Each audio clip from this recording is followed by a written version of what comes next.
Hello everyone. तो कैसे हैं आप सब। आज की कहानी है अंधेर नगरी चौपट राजा। अंधेर नगरी चौपट राजा। एक बार की बात है, एक गुरुजी अपने दो शिष्यों के साथ एक नगर से गुजर रहे थे। शिष्यों के नाम थे आनंदवर्धन और गोवर्धन। भीड़ भाड़ से भरे बाजार से गुजरते समय उन तीनों के कान में ये आवाज पड़ी, अंधेर नगरी चौपट राजा, टके सिर बाजी टके सिर काजा। उनके आश्चर्य का कोई ठिकाना न रहा, उनसे रहा नहीं गया। उन्होंने एक दुकानदार से पूछा, भाई जो हम सुन रहे हैं क्या वो सच है? हाँ महाशय, बिल्कुल सच है। यहाँ पर सभी चीजें टके सिर बिकती है। दुकानदार ने उत्तर दिया। सभी वस्तुएं टके सिर? आनंदवर्धन और गोवर्धन ने मन ही मन सोचा और पूछा, क्या काजू बादाम पिस्ता घी मिठाई ये सब भी? जी हाँ, चाहे कुछ भी खरीदो यहाँ सब कुछ टके सिर मिलता है, दुकानदार ने कहा। तभी गुरुजी ने दुकानदार से पूछा, भाई इस नगरी का नाम क्या है? दुकानदार ने बोला, अंधेर नगरी। और राजा का क्या नाम है? गुरुजी ने पूछा। दुकानदार ने जवाब दिया, चौपट राजा। गुरुजी, हमें कुछ दिन इस नगरी में ठहरना चाहिए। यहाँ पर सभी वस्तुएं टके सिर हैं। यहाँ कम पैसों में भी गुजारा हो जाएगा। आनंदवर्धन ने अपने गुरु से कहा, बेटा जहाँ पर सभी वस्तुओं का एक ही भाव हो ऐसी जगह ठहरना सही नहीं है। लेकिन क्यों गुरुजी? बेटा इस नगरी के राजा की बुद्धि भ्रष्ट हो गई है। जहाँ सस्ती महंगी सारी वस्तुएं टके सिर बिकती हों, ऐसी जगह न्याय कभी हो ही नहीं सकता। चलो यहाँ से, यहाँ एक पल भी रुकना उचित नहीं है। गुरुजी ने अपने शिष्यों को समझाते हुए कहा, गुरुजी हम यहाँ कुछ दिन और रहेंगे। दोनों शिष्यों ने गुरुजी से आग्रह किया, अच्छा तो ठीक है, पर यदि तुम दोनों किसी मुसीबत में फंस जाओ तो अपने इस गुरु को अवश्य याद कर लेना। इतना कहकर गुरुजी वहां से चले गए। इधर आनंदवर्धन और गोवर्धन बड़े मजे से दिन काटने लगे। सब चीजें टके सिर तो मिलती थी।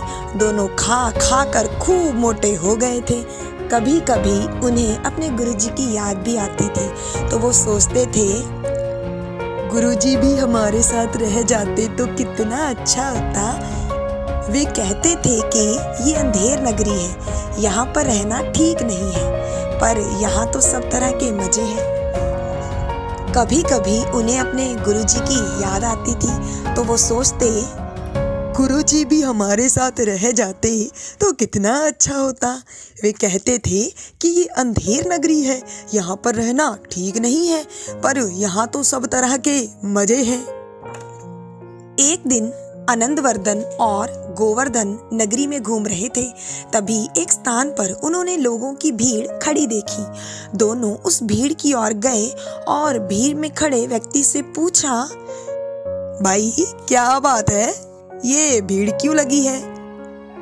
एक आदमी के मकान की दीवार गिर गई थी, जिसके नीचे उसके पड़ोसी की बकरी दबकर मर गई। चौपट राजा के सिपाही मकान के मालिक को पकड़ के ले गए हैं, इसीलिए भीड़ है। महाराज, हम मकान के मालिक को पकड़ लाए हैं, सिपाही ने राजा से बोला। चौपट राजा गुस्से से बोला, अच्छा तो वो तुम ही हो जिसके मकान की दीवार के नीचे दबकर बकरी मर गई? जी महाराज, मकान के मालिक ने डरते डरते कहा। तुम्हें इसकी कड़ी सजा मिलेगी। पर महाराज इसमें मेरा कसूर नहीं है। तो किसका कसूर है? कसूर उस कारीगर का है जिसने ये कच्ची दीवार बनाई थी। ठीक है, दीवार को बनाने वाले कारीगर को हाजिर किया जाए। थोड़ी देर बाद सिपाही कारीगर को पकड़ लाए। उसने चौपट राजा से कहा कि दीवार बनाने में प्रयोग किए जाने वाले मसाले में ज्यादा पानी मिला था, इसलिए भिश्ती कसूरवार है। अब चौपट राजा ने कारीगर को छोड़ दिया और सिपाही को भिश्ती को पकड़कर लाने का हुक्म दिया। थोड़ी देर बाद सिपाही भिश्ती को पकड़कर ले आए। उसने कहा, महाराज, मेरा कसूर नहीं है, सारा कसूर आपके कोतवाल का है। वे कैसे? चौपट राजा ने पूछा। महाराज, वे घोड़े पर चढ़े आ रहे थे, मैं उनसे डर गया और मैंने घबराहट में मसाले में ज्यादा पानी मिला दिया। कोतवाल को पकड़कर लाया गया। उसने कहा कि महाराज, मैं निर्दोष हूँ। पर चौपट राजा ने उसकी एक न सुनी और उसे फांसी पर चढ़ाने का हुक्म दे दिया। सिपाही कोतवाल को पकड़कर फांसी देने ले गए। थोड़ी देर बाद एक सिपाही चौपट राजा के दरबार में आया और बोला, महाराज, कोतवाल साहब की गर्दन पतली है, फंदा ढीला रह जाता है। चौपट राजा ने कुछ सोचा और कहा, तो फिर किसी ऐसे व्यक्ति को ढूंढो और फांसी चढ़ा दो जिसकी गर्दन मोटी हो और जिसमें फांसी का फंदा ठीक से आ जाए।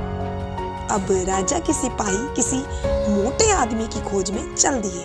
वे एक बाजार से गुजर रहे थे कि अचानक उनकी नजर आनंदवर्धन और गोवर्धन पर पड़ी।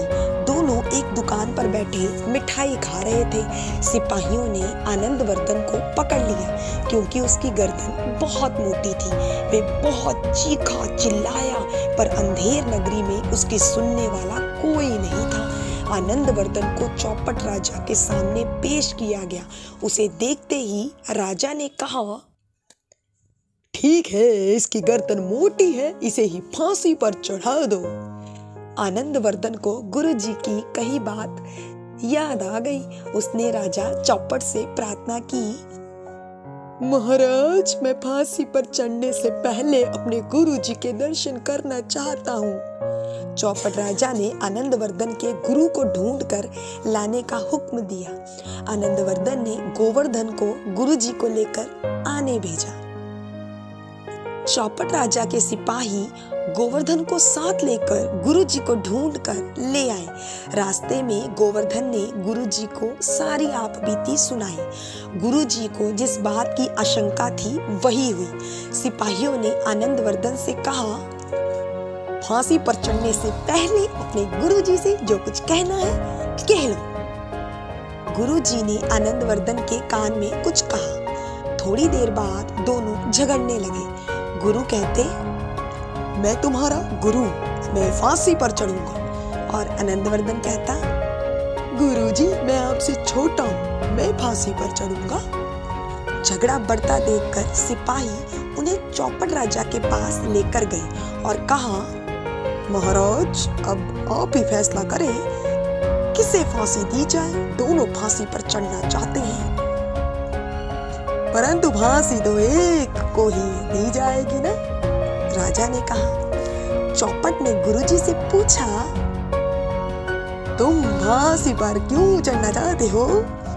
गुरुजी बोले, महाराज, आज के दिन फांसी पर चढ़ने वाला स्वर्ग का राजा बनता है, इसलिए मैं चाहता हूँ फांसी पर मैं चढ़ूं, जिससे मैं स्वर्ग का राजा बन सकूं।